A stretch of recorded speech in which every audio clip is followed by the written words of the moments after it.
트럼프는 상대 국가를 바라볼 때 그 나라가 동맹국이냐 우방국이냐 이런 이념적인 부분으로 안 쳐다봐요. 뭘로 바라보냐면 우리한테 흑자 내주냐 적자 내주냐 이겁니다. 상대 국가가 내 물건을 사줘야 됩니다. 근데 이제 우린 그 생각하잖아요. 트럼프가 됐으니까 다 죽고 미국만 살아. 네. 그럼 미국만 살면 이 무역 적자를 어디다 팔아요? 미국 물건을 누가 사줘야 되는데. 그렇죠. 누군가 사줘야 되죠. 네. 그럼 누군가 사주려면 그 나라가 성장을 하면서 내수 성장이라도 하면서 미국 물건을 사줄 수 있어야 되거든요. 네. 그럼 달러가 계속 강해요. 그러면 미국 물건 어떻게 사요? 그렇게 비싼데. 네. 되게 잘 치는 타자. 막 이렇게 네. 딱 타석에 진짜 홈런 타자 딱 들어오면 외야수가 뒤로 물러납니다. 뭐 이런 얘기 하잖아요. 네. 지금 우리가 일기를 겪어봤기 때문에 다들 와 멀리 치겠네 해가지고 다 지금 물러나고 있는 거거든요. 근데 어떤 때는요.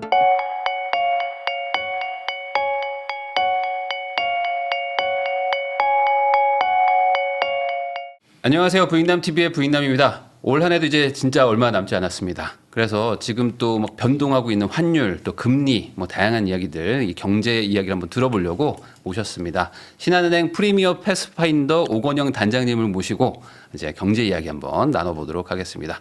안녕하세요. 네, 안녕하세요. 아니 그 이제 이름이 항상 이게 나오실 때마다 이게 진급이라고 해야 될까요? 직책이 점점 더 올라가셔가지고. 아니 제가 저희 부족 하나만 감투 하나 쓰고 지금 이제는 하려고 하는 게 있습니다. 단장님이 되셨습니다. 예, 이제 저기 말씀하실 때 좀 길어서 당황하셨을 텐데. 프리미어 패스파인더 오건영 단장님. 이제 프리미어가요. 네. 신한 프리미어라고 해가지고 신한은행하고 신한증권하고 웰스 매니지먼트 관련돼서 브랜드를 하나 만든 게 있어요. 네. 그게 이제 새로 론칭한 저희 프리미어 브랜드고 그 브랜드 하에 이제 패스파인더라는 조직을 하나 만들었어요. 네. 이게 신한은행하고 마찬가지로 증권에 리서치도 그렇고 되게 이제 좀 진짜 전문가분들이 많으시거든요. 세무나 부동산이나 법률이나 그렇겠죠. 여러 분야가 전문가분들이 있는데 한 88명 정도 되세요. 어이구. 저도 그 정도로 많은지 몰랐는데 이제 그렇게 쭉 있으면은 그분들이 이제 특히 이제 맞춤형으로 네. 고객님들 이제 상담을 해드리거나 투자하시는 분들 이런 것들 이제 저희가 역할을 하고 있습니다. 그래서 거기서 제가 그냥 뭐 단장이라기보다는 총무 뭐 이런 개념으로 이제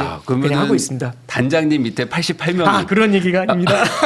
그런 건가요, 진짜? 예. 진짜인가요? 맞는 거죠. 그러니까 뭐 그 밑에 있는 게 아니고요. 이제 저희가 약간의 애자일 조직처럼 딱 이렇게 또 다 나눠져 각자의 있고. 업무를 하시다가 이제 예를 들어서 한 투자자분을 대상으로 해서 네. 맞춤형 솔루션이 필요하다라고 할 때 그 중에서 이제 맞춤형으로 몇 분이 모여가지고 이제 애자일 팀이 되는 거죠. 그렇죠. 그렇게 이제 상담을 해드리고 이런 것들을 좀 지원하는 세금, 그런 역할을 하고 있습니다. 상속, 뭐 네, 채권, 그렇죠. 금리 다 따져가지고 해주는데 어쨌든 그걸 통솔하시는 단장님이시다. 네, 열심히 하겠습니다. 야, 대단하십니다. 점점 나오실 때마다 항상 또 이렇게. 아닙니다. 다음은 이제 사장으로.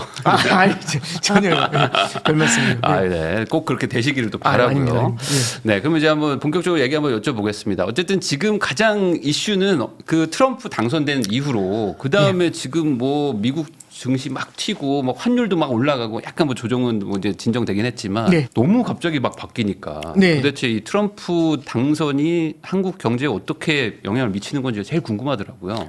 일단 뭐 누구도 이렇게 예측하기는 참 어려운 건데요. 이제 이렇게 말씀을 드릴게요. 트럼프라는 사람에 대해서 이제 바라볼 때 저희처럼 약간 마켓을 좀 긴 관점에서 바라보는 사람들은 되게 힘들어해요. 왜냐하면 어디로 튈지 모르거든요. 네. 트럼프는 변동성을 말하는 것 같아요. 네. 왜냐하면 일관된 게 잘 안 나오는 게 참고로 하나 말씀드릴게요. 19년도에 미중 무역 전쟁이 있었거든요. 근데 그때 트럼프가 한 번은 시진핑으로 엄청 욕하는 거예요. 시진핑 주석을. 네. 그래가지고 저희가 이래가지고는 이제 미중 간의 관계는 더 힘들어질 것 같다. 근데 다음날 트럼프가 이제 무슨 얘기를 하냐면 시진핑은 둘도 없는 친구 뭐 이렇게 나와요. 그럼 이제 또 어떻게 이게 어제하고 오늘하고 제 리포트가 달라져야 되잖아요. 그러니까 와 이거 종잡을 수가 없다 이런 생각이 드는데 그러니까 그런 거 있잖아요. 어제의 적은 오늘의 친구라고 하지 않습니까? 비즈니스 세계에서는 사실은 영원한 적도 영원한 친구도 없잖아요. 저는 그거를 가장 정확하게 드러내는 사람이 트럼프라고 생각을 하고요. 그런 면에서 변동성을 만들어요. 근데 변동성을 만들면 특히 이제 뭐랄까요 트레이더처럼 단기적으로 치고받는 분들 같은 경우 또 선호하시는 경향들이 있어요. 네. 왜냐하면 예를 들어 주가가 빠지더라도 그냥 이렇게 쭉 빠지는 게 아니라 이렇게 빠지잖아요. 네. 그러면 요럴 때마다 또 기회가 생기죠. 부동산도 비슷하잖아요. 이렇게 빠지는 경우에는 오히려 이 커브를 타는 경우들도 좀 생기지 않습니까? 그래서 변동성을 만들어내게 되는데 그래서 이제 호불호가 갈리는 케이스가 투자자 입장에서는 굉장히 강한 것 같아요. 근데 이제 말씀 주신 거는 우리나라 경제에 이제 어떤 영향을 미칠까 굉장히 다양한데 저는 이제 지금 현재 시장에서 가장 대표적으로 나타나는 게 관세라고 생각을 해요. 관세. 트럼프는 결국에는 감세, 관세, 그 다음에 이민 제한 이런 것들이 이제 기본적인 얘기가 나오는데 하나씩 좀 풀어서 설명을 드리면 먼저 관세만 먼저 설명을 해드릴게요. 네. 이제 트럼프 행정부에서는 얘기하는 게 관세를 때린다고 합니다. 관세를 때릴 때 보편 관세라는 걸 때려요. 보편 관세는 동맹국이든 우방국이든 관련 없이 그냥 20%, 10에서 20% 관세를 그냥 때리겠다는 겁니다. 네. 그러면서 이제 관세를 갖다 일괄적으로 쫙 때린 다음에 그러겠죠. 이렇게 관세 때릴 건데 예고를 하고 혹시 여기에 대해서 이의 있거나 아니면 이것 때문에 딜하고 싶은 사람 갖고 와. 그럼 국가별로 거기에 대해서 어떻게 대처해 주는지를 바라보려고 하겠죠. 네. 그래서 일단 국가별로 이제 보편 관세라는 거를 좀 때리려고 하는 게 1번이고요. 두 번째로 특히 중국한테는 60% 고유 관세를 때린다고 하고 지난 트럼프 일기 때 중국한테 관세를 때리니까 중국이 멕시코 등을 통해 가지고 우회해서 수출이 일어났거든요. 여기에 대해서는 200% 관세도 때릴 수 있다라고 하니까 저도 이 숫자가 맞나? 이제 그 생각이 들 정도로 네. 예, 굉장히 좀 놀랐어요. 그러니까 결국에는 관세를 통해 가지고 다른 나라를 굉장히 강하게 압박하겠다라고 얘기를 하는 겁니다. 그러면 이제 어떤 일이 벌어지냐면 우리나라 같은 케이스를 한번 잠깐 볼게요. 우리나라 경제를 볼 때 지금 현재 우리나라가 성장률이 2.3% 정도 성장할 거라고 예상하거든요. 네. 올해 작년도가 1.4% 성장했어요. 그러면 작년 대비 성장률이 높아졌거든요. 올해 경기 좋아졌네? 라고 하면은 아무도 안 믿지 않습니까? 네. 무슨 소리지 이 사람 어느 나라 살아? 이렇게 생각되시잖아요. 가장 큰 이유는요. 2.3% 성장하게 된 가장 큰 이유는 내수는 작년하고 똑같아요. 내수 소비는 거의 성장률이 크지 않은데 지금 수출 성장이 드라마틱하게 올라왔거든요. 네. 수출 성장도 반도체 사이드에서 올라온 게 되게 커요. 그런데 지금 보면은 이 수출도 결국에는 대중 수출은 굉장히 힘든데 네. 지금 미국 경기가 좋잖아요. 그래서 대미 수출을 많이 해서 지금 대미 무역 흑자가 사상 최대예요. 450억 불 가까이 되거든요. 네. 와 수출 잘해서 너무 좋다. 그러니까 물론 좋고 우리가 어려운 여건에서 정말 우리 기업들이 북미 비즈니스를 통해 가지고 정말 센스 있게 어려움을 극복한 거죠. 그러니까 그건 진짜 자랑스러운 일인데 문제는 하필이면 트럼프가 있을 때 네. 사상 최대 무역 흑자잖아요. 그러니까 이제 네. 맞아야 되네. 그렇죠. 이제 이게 이 말씀드리면 예전에 한미 FTA가 네. 2007년도에 있었어요. 한미 FTA를 한 다음에 트럼프가 2016년도에 들어오면서 한미 FTA 같은 정책이 이런 협정이 사상 최악의 딜이라고. 그리고 나프타 이런 게 사상 최악의 딜이라고. 내가 올라가면 다 뒤집어 엎을 거라고 해서 2017년도 18년도에 걸쳐 가지고 한미 FTA 재협상을 해요. 네. 이제 그때 당시에 이제 그 한미 FTA 재협상했던 분들 책이나 이제 기사 인터뷰 같은 거 요즘 많이 읽어보거든요. 그런 거 읽어보면 되게 흥미로운 게 트럼프는 상대 국가를 바라볼 때 그 나라가 동맹국이냐 우방국이냐 이런 이념적인 부분으로 안 쳐다봐요. 뭘로 바라보냐면 우리한테 흑자 내주냐 적자 내주냐 이겁니다. 그러니까 우리한테 적자를 내주고 우리 돈 벌게 해주면은 좋은 나라. 우리한테 흑자 내가지고 우리 돈을 뺏어가서 우리 적자 만들면 나쁜 나라. 네. 그러니까 완벽하게 이분법이죠. 그러면 지금은 나쁜 나라지만 아니 잠깐만 이제부터 흑자 내게 해드릴게요. 이러면 좋은 나라로 바뀔 수 있는 거죠. 네. 그러니까 앞서 말씀드린 것처럼 이 사람의 이제 흑백 논리라는 건 결국은 비즈니스 관계에 있어서 결국엔 나한테 부를 주느냐 안 주느냐가 제일 큰 핵심인 것 같아요. 그러면 이제 우리나라 같은 경우 지금 사상 최대 대미 무역 흑자를 기록하잖아요. 네. 그럼 트럼프 입장에서 바라볼 때는 이거는 우리의 부를 빼앗아가는 사람이지 않습니까? 근데 이제 우리가 할 말이 있어요. 잠깐 들어보시면 우리가 대미 무역 흑자를 기록하는 게 여러 가지가 있지만 그중에 또 뭐도 있냐면 바이든 행정부 하에서 IRA라고 해서 네. 미국에 투자를 많이 하라고 하잖아요. 우리나라가 이제 우리나라 기업들이 미국에서 법인을 세운 다음에 그 법인에 설비 투자를 하기 위해서 우리나라에 있는 설비 같은 걸 가져와야 될 거지 않습니까? 그럼 이게 이제 수출 같은 걸 통해 가지고 일어나겠죠. 그래서 해외 이제 미국에 나가서 미국에 해외 투자를 하기 위해서 우리의 수출이 대미 수출이 늘어나는 게 분명히 있단 말이에요. 우리 뭐 장비들 막 들어갈 그렇죠. 테니까. 그렇죠. 네. 그러면 그 대미 무역 흑자는 사실은 미국 그렇죠. 위해서라는 표현은 그렇지만 미국에 투자하면서 미국한테도 좋은 거잖아요. 네. 그럼 우리가 흑자는 물론 많이 냈지만 미국에 투자하면서 당신들한테 좋은 흑자도 낸 거다. 이렇게 이제 얘기를 할 수 있잖아요. 그런 걸 안 따지는 형 아닌가요? 그렇죠. 그래서 이제 그 코멘트 중에 뭐가 있냐면 무역 흑자가 왜 일어났는지 그 원인에 대해서는 관심이 없다. 오로지 얼마나 일어난지 그 양과 그 방향성이 중요할 뿐이다. 그러니까 적자를 나한테 흑자를 내고 있다는 거 1번, 그리고 꽤 많이 내고 있다는 이 양적인 거 두 개, 요걸로 때리겠다는 얘기죠. 네. 그래서 쭉 나래비를 세우면은 일단 어디부터 걸려 나오냐면은 중국, 멕시코부터 시작을 해서 네. 독일 이렇게 쭉 내려가서 우리나라가 8, 9위에 한국이 딱 꽂혀 있어요. 네. 그럼 이거 때리겠냐 안 때리겠냐 하면은 관세를 때릴 수가 있는데 자 보세요. 그러면 관세를 때리게 되면은 그 나라에 대한 수출이 힘들어지지 않습니까? 네. 그 나라에 대한 수출이 힘들어지는데 문제는 우리나라가 지금 수출 의존도가 대중 수출 의존도가 확 줄어들면서 대미 수출 의존도가 같이 올라왔단 말이에요. 지금 네. 대중 수출 의존도보다 대중 수출보다 대미 수출이 살짝 더 높아졌어요. 그러니까 그만큼 미국 의존도가 높은데 이거를 관세를 때리면 우리나라 성장에는 영향을 크게 줄 수가 있겠죠. 네. 그러면은 만약에 관세를 때려서 우리가 무역 흑자가 줄어든다는 얘기는 달러 벌이가 잘 안 된다는 얘기잖아요. 네. 달러 벌이가 안 되게 되면은 우리나라의 달러가 부족해질 수 있으니까 달러가 세지겠죠. 네. 그래서 최근 보면은 환율이 막 1,400원 넘나들고 막 이러지 않습니까? 그래서 이런 것들은 환율의 상승 요인, 그 다음에 수출 사이드에선 성장의 둔화 요인, 이제 이런 걸 만들어내게 되는 이제 그런 악재로 작용할 수가 있습니다. 그래서 이제 다들 걱정할 수밖에 없는 건데. 근데 이제 그러면은 네. 제가 좀 궁금한 거는 네네. 그게 결국에 미국한테 도움이 되는 건가요? 관세를 일반적으로 다 매긴다는 게 예전에 이제 세계 경제 이게 성장에는 안 좋으니까 이걸 안 하지 않았을까 싶어요. 그러니까 이제 그 트럼프 행정부 하에 이번에 이제 USTR이라고 해서 그 USTR을 뭐라고 해야죠? 이제 미국의 이제 무역 그 협회 같은 거죠. 무역 네. 그 무역을 총괄하는 그 부서에서 라이트 하이저라는 사람이 이제 거기 다시 대표로 갈 거래요. 그 USTR 대표로 라이트 하이저가 다시 가게 될 텐데 이 라이트 하이저가 얘기하는 게 뭐냐면 이 고고하게 자유무역을 얘기하시는 분들이 있는데 고고하게 네. 그분들이 우리의 적이다. 아. 그분들이 우리 러스트벨트에 있는 노동자들을 전부 다 골로가게 만든 사람들이다. 네. 이제 이런 주장을 펼쳐요. 그래서 자유무역을 하면서 우리는 일방적으로 손실을 볼 수밖에 없었는데 그런 걸 선호하는 사람들이야말로 적이다라고 얘기를 하는 거죠. 그래서 자유무역이라는 건 허상에 불과하다. 바뀌지 않는 FTA란 존재하지 않는다. 네. 언제든지 바뀔 수 있다. 그러면 이제 다른 나라들 특히 미국의 무역 흑자를 내고 있는 나라들을 하나하나 뒤다보겠다라고 얘기하는 게 여기서의 포인트입니다. 근데 이제 잠깐 이제 말씀해 주신 거는 경제학적으로는요. 네. 무역이라는 게 굉장히 좋은 거예요. 왜냐하면 한 나라의 경쟁력이 있는 제품과 다른 나라의 경쟁력이 있는 제품을 서로 교환을 하는 거잖아요. 그렇죠. 그래서 우위가 있는 것들을 서로 바꾸게 되면은 효율성이 높아지는 그렇죠. 거죠. 서로가 가성비가 있는 걸 서로 네. 교환을 하게 되잖아요. 그럼 싼 값에 고퀄의 상품이 쏟아지니까 수요가 늘어나고 그럼 소비도 많이 일어나고요. 네. 그럼 이쪽에서 더 많은 생산을 일으키겠죠. 더 많은 생산이 일어나고 교역이 일어나니까 양쪽이 다 윈윈하는 일이 일어나고 그럼 이쪽도 이 다른 나라에 수출할 때 여기서도 효율성이 있으니까 이쪽의 생산도 늘어나고 마찬가지로 소비도 늘어나고 그렇게 해서 세계 경제의 파이를 키운다라는 게 일반적으로 자유무역에서 이런 걸 이제 선호하는 가장 큰 이유가 됩니다. 네. 근데 이제 그 미국 입장에서는 그렇죠. 미국의 소프트웨어라든지 이런 서비스업의 수출에 있어서는 압도적이에요. 다른 나라보다. 근데 네. 제조업이 무너지고 있죠.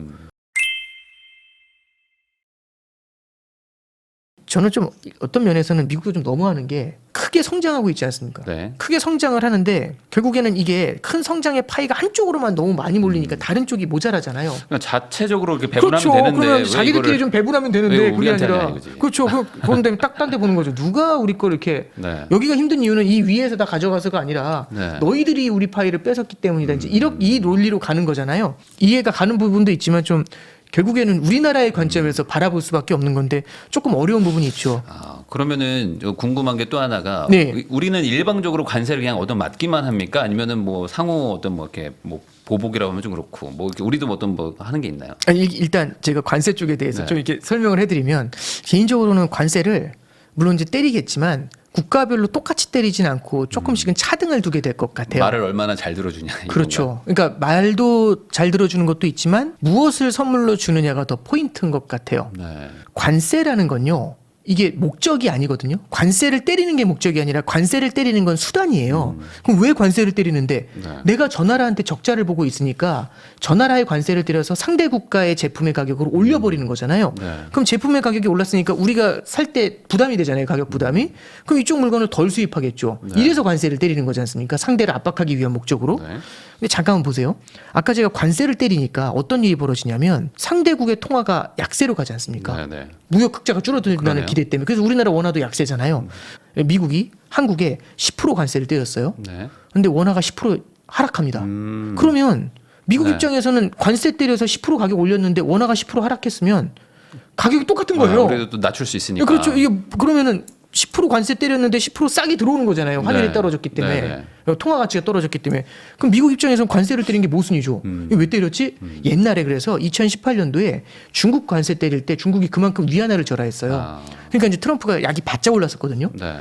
하나 말씀을 드리면 달러가 강해진다 내지는 관세를 부과한다 이런 것들은요. 목적이 아니라 수단입니다. 네. 그럼 목적은 뭐냐? 무역 적자를 줄이는 데 있습니다. 아까 말씀드렸잖아요. 상대를 평가하는 가장 큰 기준. 나한테 흑자느니 적자느니 이게 기준이라고 말씀드렸잖아요.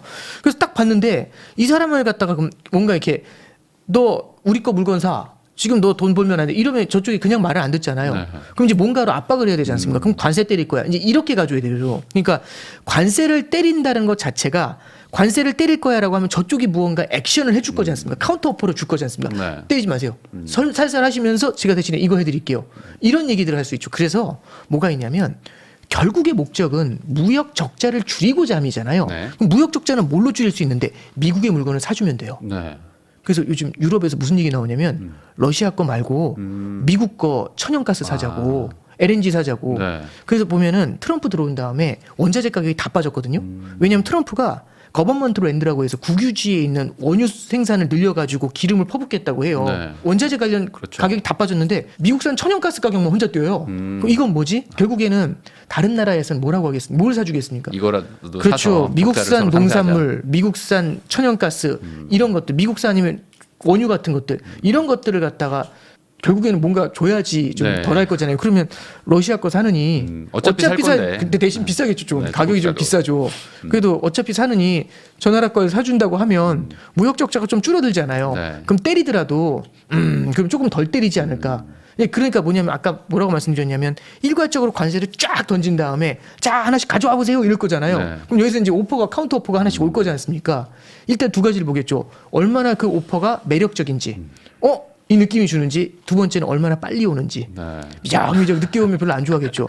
근데 이양할 거 빨리 그렇죠. 먼저. 아. 근데 이제 잠깐 보시면 직관적으로 한번 생각해 보시면 우리나라하고 유럽하고 네. 볼게요. 우리나라하고 유럽하고 어디가 먼저 액션이 올 것 같으세요? 일단 덩치가 작으니까. 유럽은 네. 우리가 27개 국가가 모여 네. 있잖아요. 그 나라가 합의를 해야지 될 거지 않습니까? 네. 우리가 좀 더 빠를 것 같지 않으세요? 그리고 걔네는 또 협상력이 자기들이 좀 있다고 생각하고 약간 좀 딜을 보겠죠. 그럴 수도 네. 있죠. 근데 네. 이제 그래서 어쩌면 그 딜이 더 네. 오래 갈 수도 있지 않습니까? 참고로 말씀드리면 1차 FTA 때 이 네. 트럼프 1기 행정부 때 그때 당시에 미적미적하면서 가장 우리나라가 제일 먼저 딜을 끝냈거든요. 아. 1차 FTA 재협상을 우리나라가 제일 먼저 끝내요. 네. 트럼프 1기 행정부가 제안했었던 것에서 많은 걸 드랍시킬 수 있었거든요. 물론 재협상을 하긴 했지만 네. 근데 이제 저기 그때 당시에 멕시코 같은 경우는 늦게 하는 바람에 되게 힘들었었고 유럽 같은 경우도 그때 좀 많이 고생했었던 그런 기억들이 있어요. 그래서 이제 그때의 기억들이 있으니까 국가들이 좀 빠르게 움직이려고 하겠지만 아마 우리나라 같은 경우는 이제 물론 이제 정부에서도 되게 발빠르게 대응을 하지 않을까라는 생각을 하고요. 궁극적으로 우리가 바라봐야 될 거는 미국은 관세를 때리겠다 아니면 달러 강약세를 만든다 이거의 핵심은 무역 적자를 줄이고자 하는데 포커스가 있다. 그래서 우리가 수단과 목적이 뭔지를 명확하게 바라볼 필요가 있다라는 겁니다. 그러면 네. 여기서 또 어떤 결론까지도 나오냐면 그럼 트럼프가 들어왔으니까 달러는 강세겠네. 만약에 네. 달러를 약세로 만들고 상대편 통화를 강세로 만들어서 무역 적자를 해소할 수 있다면 그게 옛날에 플라자 합의였던 거거든요. 네. 그럴 수만 있다면 달러 약세도 얼마든지 미국은 더 선호할 수도 있겠죠. 그럼 달러 약세로 간다는 건 어떤 방법을 쓴다는 건가요? 이게? 이게 라이트 하이저라는 네. 사람 말씀드렸잖아요. 그 사람이 이제 1985년도에 미국이 일본한테 무역 적자가 워낙 심했거든요. 네. 그때 당시 플라자 합의를 했었을 때 그 실무진 중 한 명이었어요. 그래서 그때 당시에는 이제 플라자 합의를 할 때 그때는 외환시장 규모가 작았어요. 그래서 각국 미국과 그 우방국들 있잖아요. 같이 힘을 모아가지고 뭘 하냐면은 달러를 약하게 만들고 엔화를 강하게 만들어야 되잖아요. 네. 그래서 이제 어떻게 하냐면 달러를 팔면서 엔화를 사들이는 스왑을 해요. 각국이. 네. 그러면 이제 시장이 깜짝 놀라가지고 엔화가 그때 당시 달러당 250엔이었거든요. 그게 딱 1년 만에 달러당 120엔까지 빠져요. 그러니까 원래는 250개의 엔화가 있어야 1달러를 살 수 달러가 있었는데 비싸진 거죠. 그렇죠. 이 120개의 엔화가 있어도 1달러를 살 수 있을 정도로 엔화가 강세를 보였던 거죠.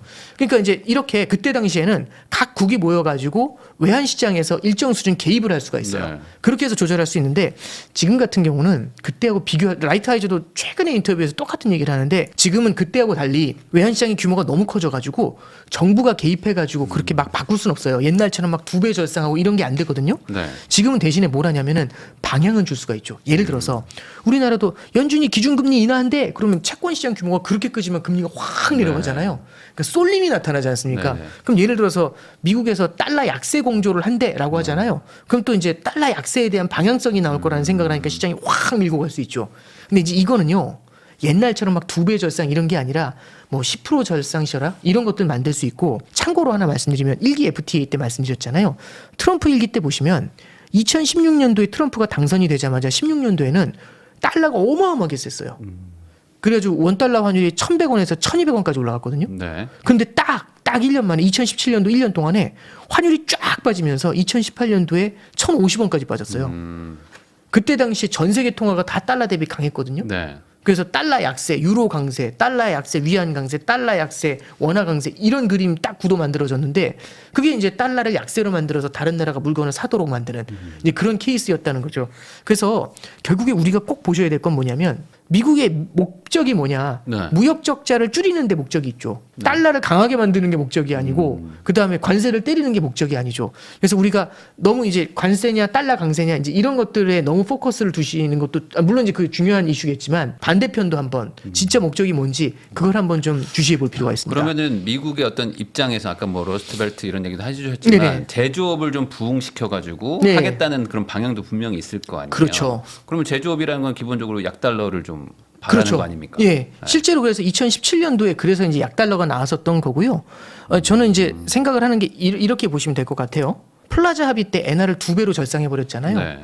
예, 라이트 하이저도 똑같은 생각을 했겠죠. 엔화가 2배로 세지면 일본 물건 가격이 순식간에 2배가 되는 2배 되는 거예요. 거죠. 그럼 이제 무역 적자 쌓인 거 없어지겠네. 실제로 무역 적자가 더 늘어나진 않았어요. 플라자 합의를 하고 나니까. 왜냐면 일본 물건이 너무 세지니까 안 사요. 네. 못 사요. 갑자기 TV가 예, 2배 그렇죠. 되니까 예. 일본 거 못 사는 거죠. 못 사죠. 자동차도 못 사고. 그런데 네. 이제 문제는 기존에 이미 적자가 난 게 있잖아요. 무역 적자가 이미 쌓여 있잖아요. 네. 이걸 되감아야 될 거지 않습니까? 근데 이걸 되감으려면 결국에는 우리가 안 사는 게 중요한 게 아니라 이게 둘이 있는데 저기 이제 부익남님한테 네. 제가 엄청난 적자를 기록해요. 네. 그럼 제가 여태까지 쌓여 있는 적자를 없애려면 더 이상 부익남님 걸 안 사는 게 아니라 그렇죠. 부익남님 제 걸 오히려 사줘야 돼요. 막 많이 사줘야죠. 예. 그럼 이제 이게 어떻게 해야 되냐라고 하니까 결국에 답은 뭐냐면 부익남님 국가에서 수요를 키워서 내수를 네. 키워가지고 미국 물건을 수입해 주면 됩니다. 그래서 이제 그때 당시에 87년도 2월에 루브르 합의라는 게 나와요. 프랑스 루브르 루브르에서. 합의. 예, 네. 거기서 루브르 합의의 핵심은 뭐냐면 이거는 뭐예요? 예, 네. 예, 플라자 합의는 많이 기억을 하시는데 루브르 합의는 잘 기억 못 하시는데 플라자 합의는 엔화 절상을 통해 가지고 처음에 초기 단계에서 무역 적자가 더 늘어나는 걸 막았던 거고요.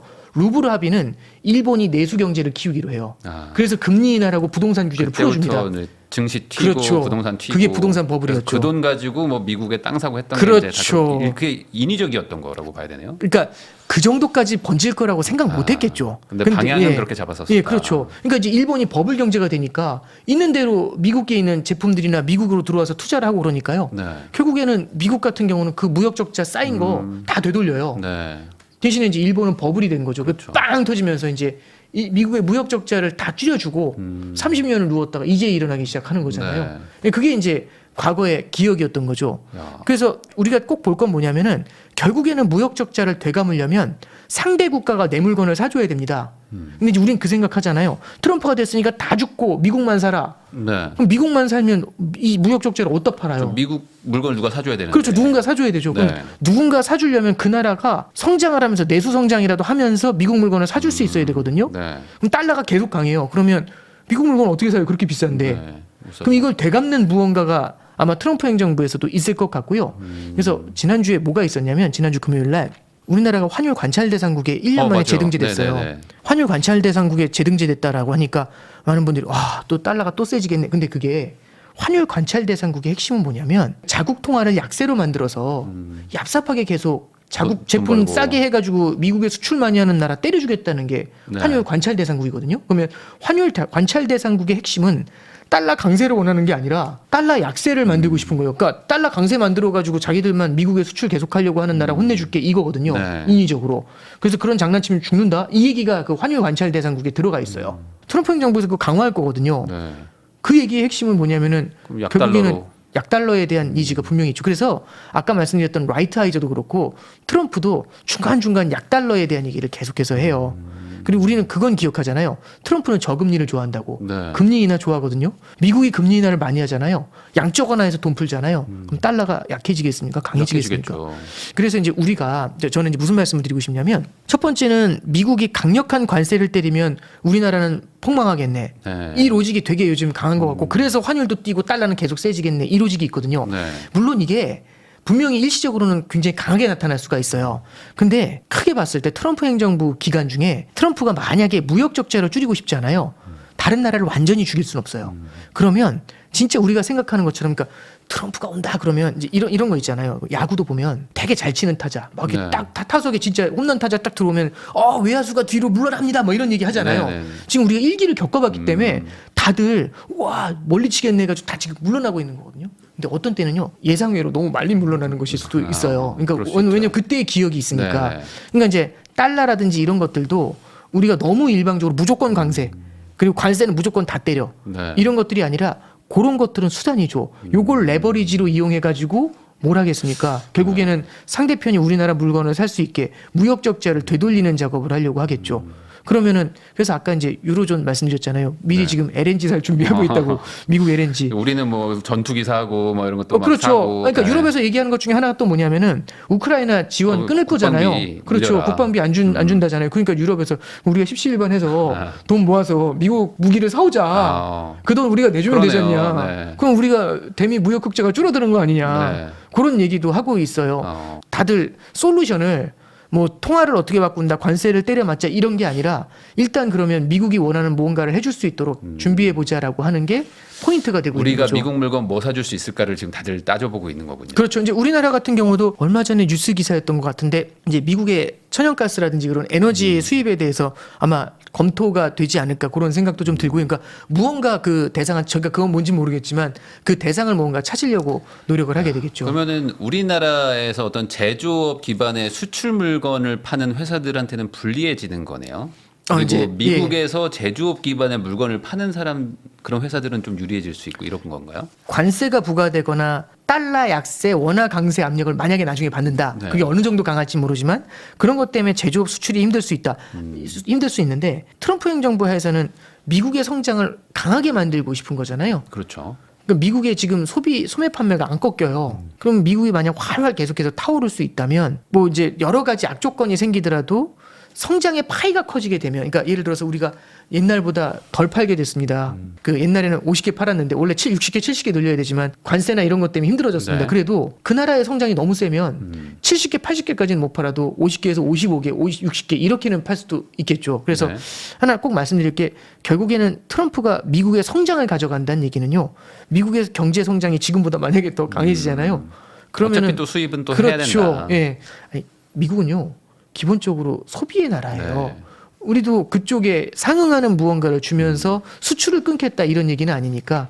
그래서 다시 한번 말씀드리면 트럼프는 무조건 가장 중요한 건 상대가 내 나라 물건을 사줘서 지금의 무역 적자, 기울어진 운동장을 바꾸겠다. 어쨌든 우리나라가 중국하고 경쟁을 하는 나라 아닙니까? 수출 그렇죠. 경쟁을 하고 있는데 그렇죠. 근데 미국 시장을 놓고도 뭐 경쟁도 할 텐데 유럽도 네. 그렇고 네. 그럼 전반적으로 지금 중국산 제품을 많이 사주는 국가 네. 나라들은 또 찍히는 거 아닙니까? 아, 예, 이제 그러면 이제 유럽이나 이런 데서 중국 쪽을 좀 이렇게 좀 줄이고 뭐 지금 요즘 폭스바겐 막 힘들다고 하는 것처럼 그런 네. 것처럼 이제 우리나라의 이제 현대차나 뭐 이런 데가 반사이익을 좀 받을 수도 있을까요? 중국과 경쟁하는 회사들? 그러니까 그랬으면 좋겠어요. 그러니까, 그랬으면 그러니까 좋겠는데요. 그런 시나리오가 있죠. 네. 근데 개인적으로 우리나라 사람 입장에서는 지금 우리나라 제조업이라든지 중국하고 경합을 하는 데가 되게 힘들거든요. 네. 그래서 당연히 그랬습니다. 그러니까 사실은 반도체 같은 경우도 사실은 이제 트럼프 행정부 1기 때 그리고 이제 바이든 행정부 들어와서 이제 네. 중국을 포위했기 때문에 중국하고의 격차를 조금은 더 유지할 수 있는 시간을 벌어주는 역할 네. 그런 걸 많이 해줬잖아요. 네. 근데 지금 중국의 그 뭐 저도 기술적인 부분들 그 산업에까지는 잘 모르겠지만 그쪽 산업에 계신 분들 얘기를 들어보면은 중국의 경쟁력이 굉장히 많이 올라왔고요. 아무래도 사이즈 이펙트가 있다 보니까 그렇겠죠. 등치가 크면 자동화나 이런 것들이 훨씬 유리하잖아요. 우리나라보다도. 네. 왜냐면 이제 여러 개를 생산하니까 그럼 설비 투자를 크게 뭐 할 수 있지 단가도 않습니까? 내려가고. 그렇죠. 네. 그러니까 뭐 어떤 분 얘기로는 거의 반값에 들어온대요. 네. 그럼 어떻게 얘기입니까? 그러니까 실제로 태양광 관련된 그런 산업 있잖아요. 네. 미국, 유럽부터 시작해서 초토화된 거죠. 중국이 들어오게 되니까. 그러니까 이제 이런 쪽에 대해서 상당히 좀 만약에 트럼프 행정부에서 견제를 해줄 수 있다면 그러면은 오히려 우리한테는 반사이익도 기대할 수 있죠. 근데 그만큼 우리가 참 어려운 줄타기를 해야겠죠. 결국에는 국가 자체가 우리나라 사이즈가 작잖아요. 네. 내수시장 사이즈가 네. 작잖아요. 그래서 이제 제조업 비즈니스 하시는 분들 얘기 들어보면 북미로 갈 수밖에 없는 게 시장의 사이즈가 굉장히 크니까 거기는 사실은 되게 효율적으로 대량 생산해가지고 싸게 팔 수가 있지만 우리나라 시장은 굉장히 작으니까 그게 어렵지 않습니까? 내수가 탄탄하다는 건요. 다른 나라에 대한 의존도가 줄어들잖아요. 네. 그러면 외풍을 크게 신경을 안 써도 되거든요. 근데 우리나라 같은 경우는 내수가 작고 수출 성장 의존도가 높으니까 다른 나라가 이거 우리 지금 보행남님께서도 이게 지금 유튜브 하시면은 사실 미국 얘기 맨날 중국 얘기 네. 우리나라 얘기보다도 오히려 그런 나라들 얘기를 되게 사실 많이 거기에도 하잖아요. 관심들이 많으세요. 네, 그렇죠. 어쩔 수가 네, 없죠. 거기가 움직이면 우리는 뭐 큰일 나니까. 네, 그렇죠. 그러니까 우리가 계속해서 그런 의존을 하는 거지 않습니까? 근데 네. 뭐 하나 좀 예전하고 좀 달라진 거는 그래도 우리나라 사람들이 해외 투자를 많이 했잖아요. 지금 네. 서학개미도 그렇지만 해외 투자를 많이 하게 되면은 다른 나라의 성장의 변동이 생기잖아요. 예, 그럴 때 그 과실도 우리나라도 같이 가져올 수 많으니까. 있다라는 거는 분명히 기존에 비해서는 달라진 거라고는 생각을 하고 있습니다. 그래서 아무래도 이제 우리나라의 어떤 기업들도 어찌됐든 간에 내수도 우리가 네. 작다 보니까 미국에 갈 수밖에 없고 그러면 이제 트럼프는 그럼 들어와서 만들어 예. 라고 계속 얘기를 하니까 이래나 저래나 기업이 뭐 이렇게 좀 실적이 좋아져도 이게 내수 우리 국민들의 어떤 삶의 좀 상승에는 좀 제한적일 수 있겠네요. 그거. 그러니까 이제 일자리가 양질의 일자리가 네, 미국에서 과실이 좀 만들어지는 떨어지기가. 건데, 근데 저는 좀 그런 관점에서 봐요. 물론 모든 딜을 할 때 트럼프의 성향에 대해서 이제 적어놓은 네. 걸 보면은 일단 극단적인 걸 던지는 거죠. 그러니까 트럼프가 중국하고 1차 무역 협상을 할 때 그 1기 트럼프 행정부에서 중국한테 뭐라고 했냐면 50% 때리겠다고 했거든요. 네. 관세. 근데 사실 50%까지는 안 때렸고요. 20%까지 관세 때린 다음에 미국 물건을 2천억 달러어치 사주는 걸로 무역 합의를 하고 끝냈었어요. 네. 그러니까 이제 말씀드렸던 것처럼 관세라는 건 하나의 수단이었다는 거잖아요. 근데 그럼 수단을 쓸 때 이 레버리지를 쓸 때는요. 극딜을 넣죠. 극딜을 넣어가지고 상대를 코너에 몰아넣고 오케이 그럼 깎아줄게. 이제 우리도 이제 네, 물건 팔 그렇게 때 하죠. 세게 질러놓고 네. 조금씩 깎아주는 걸로 이렇게 뭐 부동산도 그런 딜들도 네, 사실 네. 있지 않습니까? 이제 그런 형태의 거래 명수인 거죠. 그러니까 이제 말씀드리고 싶은 거는 던지는 게 전부 다 액면 그대로 다시 현실화된다라기보다도 예를 들어서 우방국한테도 무조건 관세 20%야 이렇게만 바라볼 게 아니라 그만큼보다도 무언가 우리한테 받는 걸로 해서 중간에 이제 끊어질 수 있다라는 게 첫 네. 번째가 되는 거고요. 제가 아까도 말씀을 드렸지만 결국에는 다른 나라의 그런 일자리 같은 거 다 미국으로 몰아넣잖아요. 네. 그러면은 미국의 양질의 일자리가 넘쳐나지 않습니까? 그렇죠. 그럼 사람에 대한 수요가 늘어나는데 트럼프 행정부에서 지금 이민을 제한한다고 하잖아요. 네. 그럼 어떤 일이 벌어질까요? 일자리는 늘어나는데 그럼 임금이 특히 막 그렇죠. 올라가잖아요. 임금이 올라가면 임금을 물가가- 그렇죠. 네. 인플레이션을 가리키는 그럼 그러니까 금리 인하는 또 관세 부과보다도요. 네. 제 생각에는 관세에 대해서 채권 시장이 느끼는 두려움보다 결국에는 소비가 너무 세지고 임금이 올라가는 거 있죠. 네. 그러니까 관세라는 건 잠깐 보시면 예를 들어 이런 겁니다. 물가는요. 절대 물가보다도 전년 대비 물가가 얼마나 올랐는지 이걸 봐요. 관세는 그럼 이번에 때리지 않습니까? 예를 들어서 네. 10%딱 때리면은 올해 대비 내년에는 물가가 10% 올라가겠죠. 만약에 관세 액면 그대로 때려졌으면 네. 그럼 그 다음에는 10% 올랐고 그 다음에 그대로잖아요. 그대로죠. 그러니까 그럼 또 관세라는 거는 그렇죠. 이제 물론 또 때리면 되겠지만 예를 들어서 우방국 관세 뭐 10% 때리는 걸로 끝났다. 그럼 관세라는 거는 어떻게 보면은 일회성 효과가 될 수 있어요. 그럼 네. 예를 들어 저 같은 분석가들은 이제 만약에 그러면 뭐라고 하냐면 이 관세 부과 효과인데요. 네. 여기서 추가로 더 때리지 않는 한 관세로 인해서 인플레이션이 더 올라가는 그 효과는 크진 않을 것 같습니다. 이렇게 이런 데 방송 나와서 얘기하겠죠. 네. 이거 맞는 얘기고요. 그게 더 추가로 더 때리지 않는 한은 그러겠죠. 한 번은 딱 맞겠지만. 임금이라는 건요. 꾸준히 올라가야 하거든요. 네. 예를 들어 해마다 4% 5%씩 오르면 임금은 한 번 올라가면 내려가지도 않아요. 네. 그러면 밑바닥을 탄탄히 받치면서 올라가지 않습니까? 그럼 진성의 인플레이션을 만들어요. 바이든 행정부에서 경기 침체를 안 만들면서도 인플레이션을 제압할 수 있었던 가장 큰 게 두 개거든요. 첫 번째는 바이든 행정부하에서 전략 비축유가 엄청나게 많았는데 네. 그걸 다 쏟아내면서 러시아 우크라이나 때 올라버린 유가를 밑으로 찍어 내렸어요. 네. 그래서 에너지 가격을 갖다 바닥으로 찍어 누른 거. 그래서 바이든 행정부하에서 전략 비축유가 3분의 1 토막이 났어요. 그래서 이거 채워야 돼요. 그거 다 채운다고 또 얘기하지 않았나요? 네, 채워야죠 이거. 근데 이제 그거 바이든 행정부에서 못 채우죠. 네. 어디서 채우겠습니까? 트럼프 행정부에서 채우겠죠. 근데 트럼프 행정부도 그래서 이제 뭐 얘기하시는 게 다 그거잖아요. 이 그 국유지에서 원유 생산을 늘리게 되면은 네. 이게 이제 기름값이 다시 올라올 거야. 만약에 우리가 원유 재벌들 입장이면은 기름값이 너무 많이 낮아지는 건 또 별로 안 그렇죠. 좋을 수 있잖아요. 그러니까 정부가 또 사주고. 그렇죠. 그러면은 수요를 어느 정도 맞춰줄 수도 있겠죠. 그리고 중동 국가들도 막 감산한다고 얘기할 수도 있고. 그래서 저는 그것 때문에 막 유가가 무조건 빠질 거야라고 예상하는 게 저는 조금은 좀 우리가 경계에서 바라봐야 될 것 같아요. 그러니까 공급 정책이라는 공급 것도 거시니까. 되게 중요한 부분이 있거든요. 네. 제가 이제 그쪽 에너지 전문가는 아닙니다만 여태까지 보면은 많은 분들이 틀려왔던 이유 중에 하나가 수요 사이드를 되게 많이 봐요. 얼마나 많이 사나 원유에 대한. 네. 그래서 올해는 경기가 안 좋으니까 덜 사드리겠네. 근데 생산 사이드가 되게 중요하더라고요. 네. 그래서 첫 번째는 전략비 축류 쏟아내 가지고 경기 침체 없이 공급 사이드에서 물가를 잡아내는 게 1번이었고요. 두 번째는 바이든 행정부에서 이민을 엄청 늘렸어요. 네. 기록적으로 이민이 들어왔거든요. 그럼 이민이 들어오게 되면은 일자리가 늘어나지 않습니까? 그럼 일자리가 늘어나게 되면은 임금 상승, 일자리가 늘어나도 결국에는 사람의 공급이 공급이 늘어나니까 되니까. 임금 상승률이 네. 안정이 되겠죠. 그러면서 인플레이션 압력이 훅 가라앉았던 거죠. 네. 대신에 그게 명함이 있는 거죠. 너무 이민이 많이 늘어나니까 그렇죠. 기존에 살던 사람들의 불만. 국민들 입장에서 그렇죠. 막 실직도 되고 막 임금도 안 올라가고. 그렇죠. 이제 그래서 해리스가 안 됐다고 분석하는 사람 중에 그 이민 정책이 되게 크다라고 뼈 아팠다라고 얘기하시는 분들도 꽤 많은 것 같아요. 네. 아니, 저는 개인적으로는 공감이 가는 분석 중에 하나고요. 그런 걸 안 했다면 물가가 더 튀었지 않았을까. 경기 침체를 만들었었어야겠죠. 네. 예.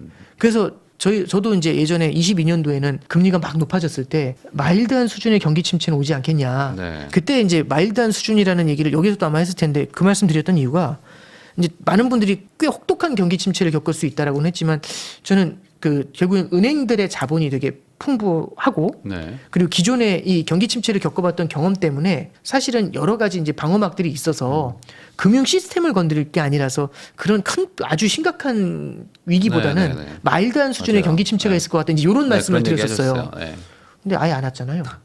노랜딩 예, 얘기하고 노랜딩이 돼버렸잖아요. 그러니까 네. 진짜 소프트 랜딩으로 싹 끝난 거죠. 네.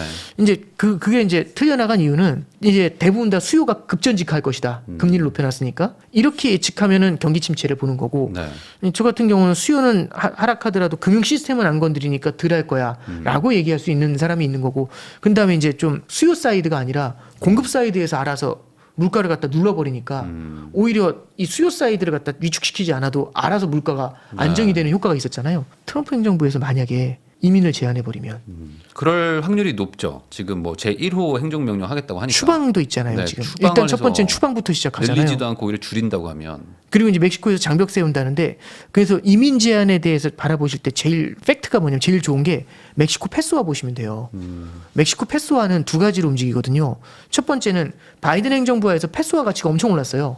원화보다도 엄청 올랐거든요. 네. 근데 왜 그랬냐면 첫 번째는 우회 수출이죠. 그러니까 중국이 직수출을 하는데 관세 때리니까 우회해가지고 멕시코를 통해서 들어오게 만들었던 거잖아요. 네.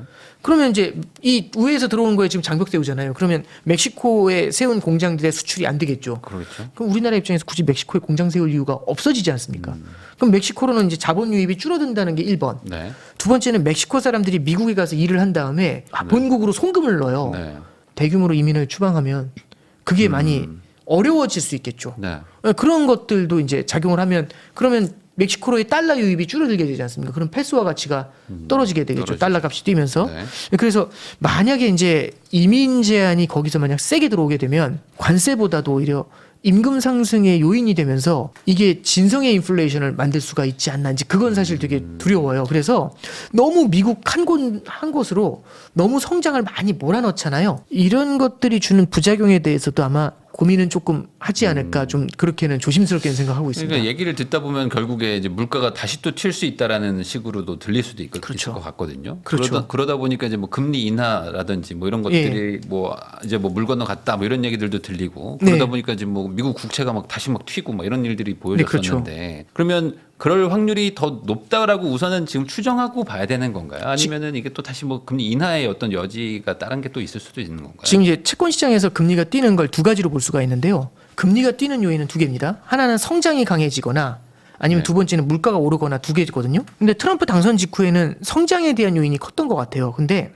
뒤로 갈수록 조금씩 물가에 대한 요인도 같이 올라온다라고 보는 게 물가 요인이 올라오는 가장 큰 이유가 연준의 금리 인하 확률이요. 네.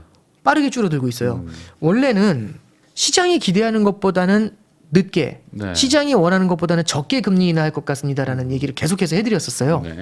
그러니까 결국에 시장이 원하는 것보다는 연준이 보수적으로 움직일 거다라고 생각한 거죠. 그러니까 예를 들어서 올릴 때는 시장이 원하는 것보다 더 많이 올릴 거고 긴축을 더 세게 내릴 때는 시장이 원하는 것보다는 덜 내릴 거다. 이제 이런 게 제 기본적인 생각이었는데 네. 지금 어떻게 돼 있냐면 우리가 이제 사실은 연준이 9월에 기준금리 인하할 때 내년에 3%까지 내린다고 했어요. 네.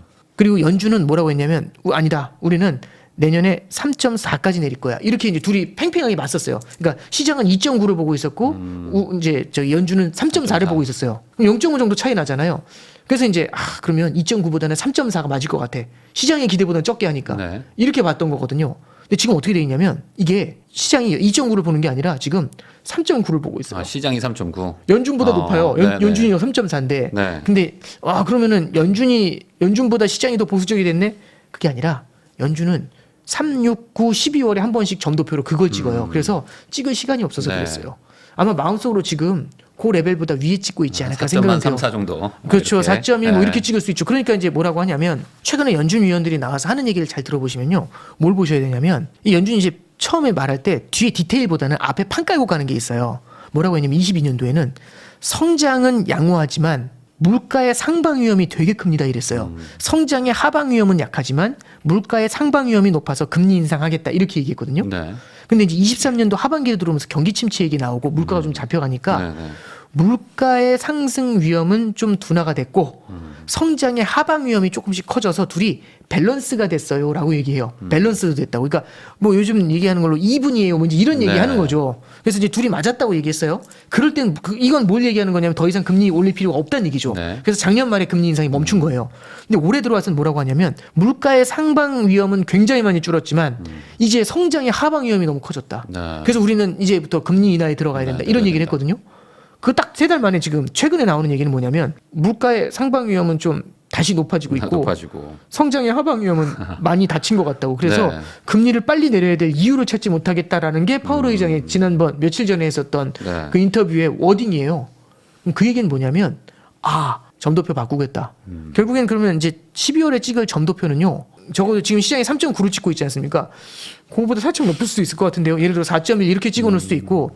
그래서 이제 연준 위원들이 다들 뭐라고 하냐면 지금 같은 상황이 되면 우리는 불확실성이 컸기 때문에 내린다고 했지만 속도도 많이 늦출 수가 있다. 왜냐하면 네.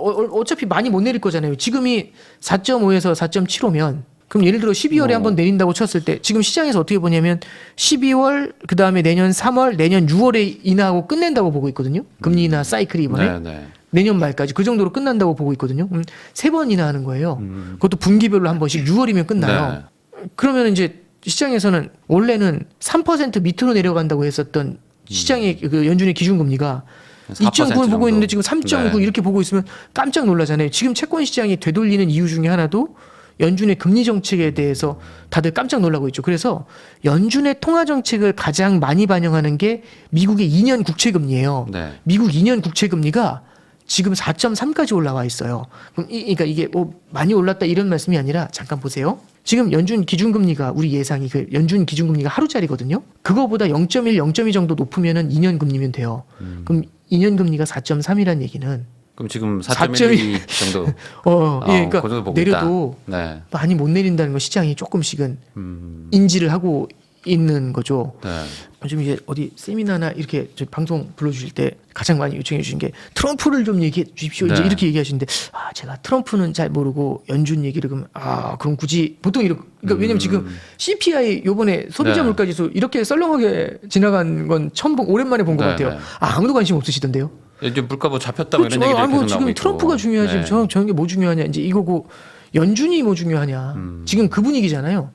그래서 사실 11월 달 FOMC도 사실 제가 봤을 때는 저만 긴장했지 다들 별로 맞아, 관심 뭐 그냥 별 관심 없었어요 사실. 보통 그날은 이렇게 전화 많이 받거든요. 근데 이번에 전화 잘 안 하시던데요. 네. 제 생각엔 궁금하지 않으셨던 것 0.25 같아요. 내려가긴 했는데 뭐 다들 뭐 그냥 다 내렸어 이런 느낌. 뭐 중요해? 이제 이런 거잖아요. 지금 다 그래서 지금 막 트럼프 이기 내각이 어떻게 네. 구성이 돼?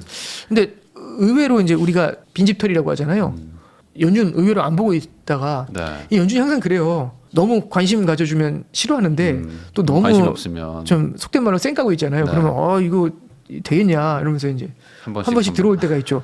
그래서 좀 12월 달 FOMC 같은 경우도 좀 눈여겨 좀 보실 필요가 있지 않나 그런 생각도 그때 듭니다. 한번 좀 충격파가 시장에 있을 수도 있다. 약간. 제가 추정. 그렇죠. 이제 뭐 자산 시장이 네. 어떻다 이런 것들보다도요. 네. 그러니까 채권 시장에서 깜짝 금리 놀라는 사이드에서는 조금 이제 의외의 반응이다라는 것들을 이제 보실 수도 있겠죠. 그러면은 지금 미국은 어찌됐든 간에 물가도 뭐 어쨌든 좀 올라가는 느낌도 있고 금리도 뭐 천천히 내린다는 건 어쨌든 경기가 뭐 생각보다 더 좋다라는 걸일 수 있잖아요. 네네. 근데 이제 우리나라는 지금 소비자 물가 지수가 1.3까지 막 내려가고 있는데 네. 2% 이하로 내려가면 뭐 위험하다 뭐 이런 얘기들도 있거든요. 이제 디플레이션 때문에 그렇죠. 네, 그러니까 그럼 지금 우리나라 한국 경제 지금 그 물가나 이런 채권 금리는 어떻게 봐야 되는 겁니까 지금? 우리나라 금리를 보면은 트럼프가 당선된 다음에 미국 국채 금리가 4.2에서 4.4로 한 방에 튀어 올랐거든요. 10년짜리 금리가. 네. 우리나라 그러면 이제 0.2%가 뛴 거예요. 근데 우리나라 국채 금리가 0.06% 뛰었어요. 못 따라가요. 네. 그래서 지금 미국 국채 금리가 4.45 정도 되는데 우리나라 국채 금리가 3.1이 안 돼요. 네. 3.0 정도 돼요. 그러면 미국하고 우리나라 국채 금리가 4.45 대 3.1이잖아요. 그럼 1.3% 넘게 차이 나요. 네. 그러니까 기준금리 차이가 아니라 국채금리 차이로 10년짜리. 이 국채금리가 훨씬 높잖아요. 그럼 달러가 더 매력적이지 않겠습니까? 그러겠죠. 그럼 달러를 사야죠. 그래서 이 국채금리 차가 확 벌어졌잖아요. 트럼프 당선된 다음에 달러가 확 뛰었어요. 그래서 달러 원 환율이 확 뛴 이유가 네. 트럼프 당선이다. 물론 맞죠. 근데 트럼프 당선되면서 금리가 뛰면서 이게 달러를 나갔죠. 끌어올린 거죠. 네. 예. 그래서 이제 우리가 그 금리 사이드에서 볼 수 있는데 그러면 만약에 달러 강세를 막으려면 우리나라 금리가 딸려 올라오면 되잖아요. 근데 우리나라 실물 경제가 지금 안 좋아요. 네. 경기가 안 좋아요. 네. 그러면 우리나라가 그만큼 금리가 올라가게 되면은 성장이 받아줄 수가 없거든요. 그러니까 결국에는 미국 같은 경우는 높은 금리도 활활 타오르는 성장이 있으면 전혀 부담이 안 되는 거죠. 얼마든지 이 네. 아무리 무거워도 몸이 막 이러면 아무 또 상관없는데 임금 올라가고 그렇죠. 하면 버틴다 예. 이거지. 네. 저처럼 멸치 같은 사람한테 이런 거만 하면은 못 일어나죠. 네. 그러니까 이제 저기 막 부인남이 뭐 몸이 네. 이러셔가지고 막 가져가는데 너도 이만큼 짊어졌는데 못 짊어지고 누워버리잖아요. 네. 그래서 우리나라 금리가 누워 있어요. 미국 금리 이게 뛰었고 네. 이 금리 차 때문에 지금 달러가 세지고 있거든요. 이 얘기는 뭘 반증하는 거냐면 우리나라의 성장 모멘텀이 미국 대비해서 많이 약하다는 그럼 겁니다. 우리는 오히려 지금 금리를 내려가지고 좀 경기를 활성화를 해야 되는 상황인가요? 이게 만약에 어설프게 금리를 내리게 되면은 네. 미국하고 금리 차가 더 벌어질 수가 있어요. 그러면 또 돈 더 빠져나가고. 그럼 환율이 더 높아질 수 네. 있거든요. 그러면 이제 물론 금리 차가 벌어진다고 해서 무조건 달러가 빠지는 건 아니지만 자극은 될 수 있어요. 네. 그러면 환율이 높아지게 되면 오히려 수입 물가가 올라가는 문제가 생기거든요. 그럼 우리나라의 인플레이션 압력이 높아져요. 그럼 다시 금리 올려야 돼요. 네. 그런 짓을 하면 안 되거든요. 그래서 지금 이제 우리나라 금리가 쉽게 못 올라가는 이유 중에 하나 내수 소비 모멘텀이 굉장히 약해요. 네. 다만 좀 긍정적인 건 내수 성장 모멘텀이 그러니까 이게 증거 대박하면은 되게 만약 그래프 같은 걸로 보여드리면 너무 미미해 작은데. 보여서 근데 어쨌든 조금 좀 돌아서는 건 조금 있어요. 분명히 있어요. 그게 네. 약간 기대감 정도인가요? 뭔가 조금 그래도 좀 나아지겠지 정도인가요?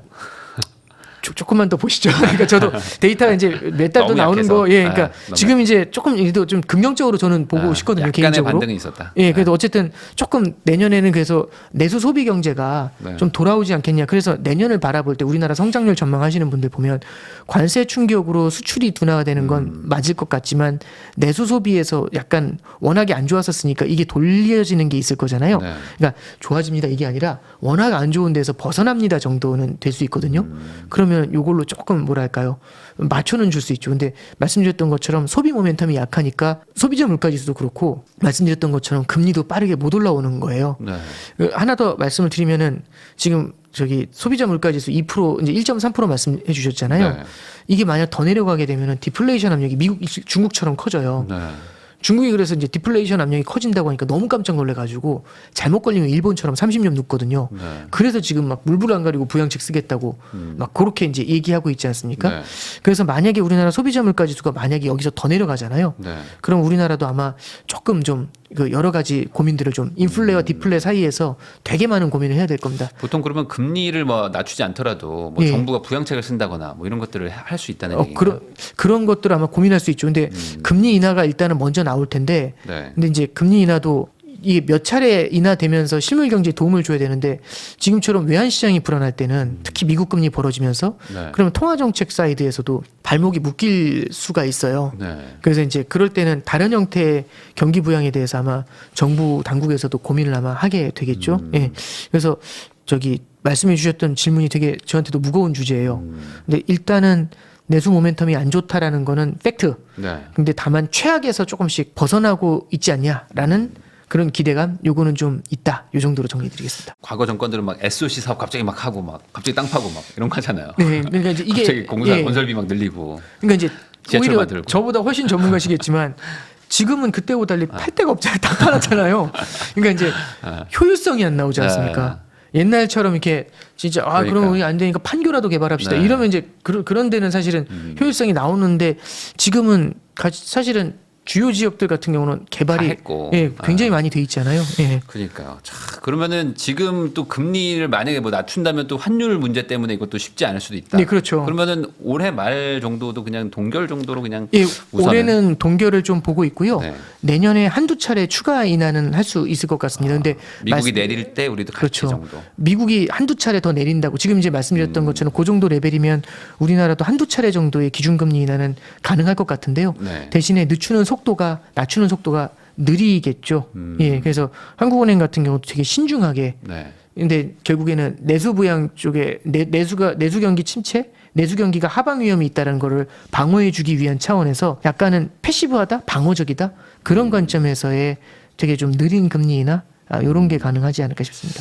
그러면은 아까 말씀하셨던 거랑 다 이제 들어보면 결국에는 그 처음 말씀하셨던 것처럼 트럼프가 어떻게 할지 잘 모르겠다라는 그 변동성도 우선 있는 것 같고. 그렇죠. 그러다 보니까 지금 섣불리 방향 예측하기도 참 어렵고. 그렇죠. 이렇게 갈 줄 알았는데 갑자기 또 틀어버릴 수도 있으니까. 네, 그렇죠. 그럼 이런 상황에서는 우선 지금 뭐 정리를 하면은 채권 같은 거 가지고 있는 분들도 있잖아요. 네. 제 지인도 TMF라고 3달짜리를 지금 사놨는데 박살이 나고 있어요. 그래가지고 어떻게 해야 되냐고 막 그러는 분이 있어요. 그래서 나도 모른다. 예, 제가 연초에 여기 나와서는 말씀드렸는지 잘 모르겠는데 우리 올해 연초에 채권 30년짜리 채권 사시는 붐이 되게 많이 불었거든요. 근데 아, 그렇죠. 이제 금리 진짜 내려갔는데. 예, 근데 이제 제가 이제 그때 말씀드렸던 게 30년짜리 채권이라는 거는 코스피 3배 레버리지하고 똑같다. 그러니까 10년짜리 채권도 잡아도 부담 느끼시는데 30년은 무서워서 못 잡아요. 이거 기간 자체가 레버리지니까. 예. 그러니까 3배 이제 전문가가 되시면 되실수록 네. 너무 과도한 레버리지에 대해서 무섭죠. 되게 네. 두려워하시고 그러니까 네. 어떤 리스크가 있는지를 혹시 잘 아시니까요. 네. 그러니까 이게 되게 무서운 거거든요. 그래서 제가 말씀드렸던 거는 채권을 하시더라도 장기하고 한 10년 정도 되는 정도로만 단기하고 10년 정도 되는 걸로 해서 버무리시는 게 낫다. 이제 그런 네. 얘기를 좀 많이 드렸던 기억이 있는데요. 이제 하나 말씀을 드리면 트럼프가 변동성을 준다고 말씀드렸잖아요. 그러면 환율도 그렇고 금리도 그렇고 위아래로 막 흔들어 놓을 수가 있어요. 근데 위아래로 흔드는데 포인트는요. 사람들은 트럼프에 대해서 갖고 있는 생각이 있어요. 어떤 생각을 갖고 있냐면 달러가 무조건 오른다. 트럼프 하면 달러 오른다. 그러니까 변동성을 주는데 우리는 달러가 오른다, 금리가 오른다, 주식이 오른다. 이렇게 이제 약간 뭐랄까요. 스테레오타입처럼 생각하는 게 있는 거잖아요. 네. 근데 거기다 변동성을 주면 미리 가했다가 그래서 요즘 부동산도 그렇게 시장 반응 속도가 빠르다면서요. 네, 빨라요, 요즘에. 옛날에 비교할 네. 바가 아니라고. 한 먼저 3년 가서 걸릴 거 그렇죠. 지금 한 8개월이면 갑니다. 지금. 그렇다면서요. 네. 그러니까 지금 먼저 가서 기다리잖아요. 그럼 네. 너무 빨리 가서 기다리는데 반대편에서 그거하고 말을 바꿔버리면 네.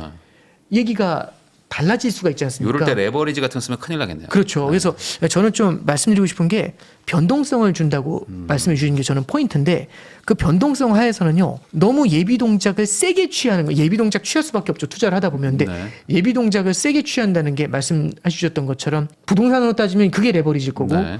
이제 투자로 따지면 그렇죠. 투자도 레버리지 펀드 같은 거죠. 그래서 네. 그런 형태는 되게 조심하시는 게 좋을 것 같아요. 그리고 지금 시장의 난이도가 너무 높아졌기 때문에 시장의 컬러가 바뀌는 속도가 진짜 빨라요. 참고로 말씀드리면은 트럼프 당선되자마자 중소형주 확 밀어올렸다가 미국 거 네. 그러다 다시 트럼프 당선 시기처럼 내려왔거든요. 그리고 테슬라 확 밀어올렸다가 네. 또 맞아요. 꺾어버리고 네. 그러잖아요. 기대로 많이 달려간 것들 있죠. 딸려가면 되게 그러니까 뭐냐면 트럼프 당선됐으니까 이제 이쪽이야라고 하면서 막 여기 막 다들 몰아넣잖아요. 몰려갈 때 하여간 항상 예. 조심을 해야 그럼 반대편에 되는군요. 공간이 생겨요 네. 항상. 네. 그래서 저는 좀 반대편 공간 같이 보시면서 가셔야 되고요. 그럼 여기 아니라고 할 때 돌아가면 되잖아. 근데 빛의 속도로 움직이기 때문에 우리가 네. 못 따라가요. 우리 지금 사실 이거 들으시는 분들 중에 진짜 선수는 없으실 거 아니에요. 막 트레이딩 하시는 그렇겠죠. 분들은. 네. 저도 트레이딩 못 하지만 그러면 뭐라고 할까요? 되게 고생하실 수가 있거든요. 그래서 저는 여전히 좀 말씀드린다는 게 트럼프가 변동성이라고 한다면 쏠림에 대해서 그다음에 레버리지 투자에 대해서는 진짜 조심하셔야 된다. 이런 말씀 좀 드려봅니다. 그러면은 반대로 보통은 이렇게 미국이 막 이렇게 좋아지고 하면 미국 주가 막 올라가고 그러면 이제 이머징 마켓들 힘들다가 그렇죠. 이것도 한번 또 순환으로 한번 또 다시 또 이머징 마켓이 또 뜬다 뭐 이런 게 이제 반복돼 왔었었긴 네네. 했는데 네네. 그러다 보니까 지금 계속 이제 국장이나 이런 데 있는 분들도 계속 그래도 한번 오겠지 하시는데 계속 돈도 나가고 있단 말이에요. 뭐 최근에 기사도 떴더라고요. 계속 미국으로 돈이 빠져나가고 있다고.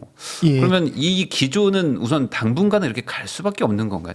당장. 그러니까 일단 사람들이 그렇게 생각을 믿고 있으니까. 많이 하니까 근데 이제 뭐 모르겠습니다. 이제 뭐 부동산에서도 뭐 강남이 계속 가요. 뭐 이제 그리고 네. 나머진 다 뭐 영원히 지금 뭐 그런 얘기 답이 안 있죠, 나와요. 지금. 이제 네. 근데 전문가 입장에서는 또 그러지 않을 가능성들도 사실은 이렇게 보시잖아요. 그렇죠. 많이 제가 잘 벌어지면 모르지만. 또 네, 그렇죠. 따라가거든요. 네, 그런 것들이 사실 있지 않습니까? 트럼프 행정부 하에서 만약 다 죽여버리고 나만 살겠다라고 한다면 미국만으로 몰려야죠. 근데 아까 말씀드린 게 무역 적자의 해소가 문제면 언젠가는요 궁극적으로는 이쪽을 상대가 살려줘야 내 된다. 걸 사줘야 돼요. 상대가 내 걸 그 사줘야 부분이 돼요. 오늘 포인트인 것 같습니다. 예, 네. 그러니까 그 관점에서 한번 바라보시면 물론 그게 계속 그러니까 뭐냐면 미국이 아니라 이제부터는 뭐 신흥국입니다. 뭐 이런 말씀이 아니라 구조적으로는 미국의 성장이 다른 나라를 압도하는 구조가 나타날 수 있는데 순환적으로는 일시적이라는 표현이 되는 거죠, 결국엔.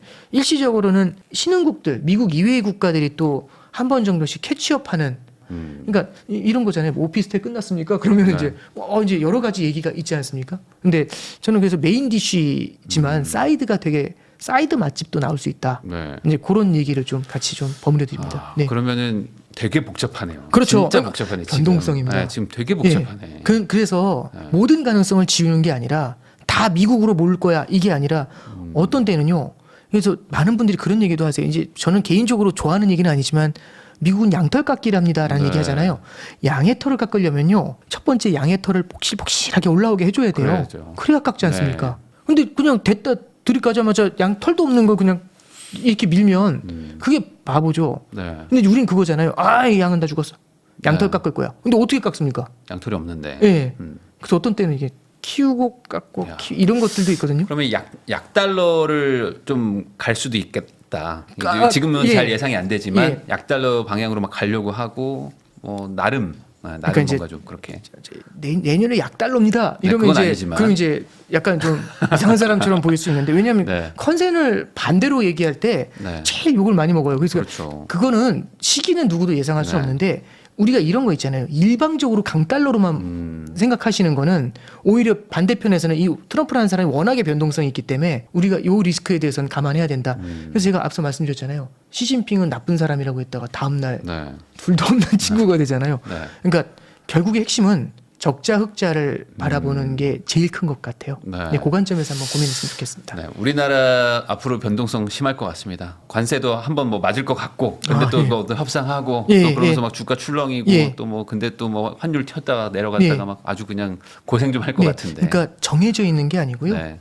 마찬가지로 트럼프도 마찬가지죠. 정해져 있는 게 아니라 우리가 예상하고 있는데 그걸 어떻게 대응하느냐에 따라서 네. 하나씩 다 16년도에 트럼프 처음 들어왔을 때는 경험도 없었잖아요. 네. 그런데도 우리나라 같은 경우 참 슬기롭게 잘 정리했었던 기억들이 있거든요. 저는 잘 됐으면 좋겠습니다. 네, 결국 우리가 잘 대응하는 수밖에 없지만, 근데 이제 중요한 거는 막 한 방향이다라고 생각하고 레버리지 네네. 막 2배, 3배 뭐 이런 거 쓰셨다가 네네. 또 큰일 날 수도 있으니까 네네. 지금 변동성의 사나이라는 걸 꼭 기억을 해주시면 좋겠다. 네. 이렇게 정리하겠습니다.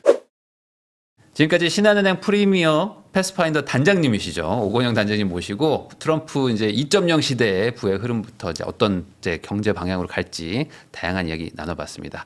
귀한 시간 내주셔서 시청해주신 거 감사하다는 말씀 다시 전하면서 저도 인사드리도록 하겠습니다. 오늘 나와주셔서 감사드립니다. 감사합니다.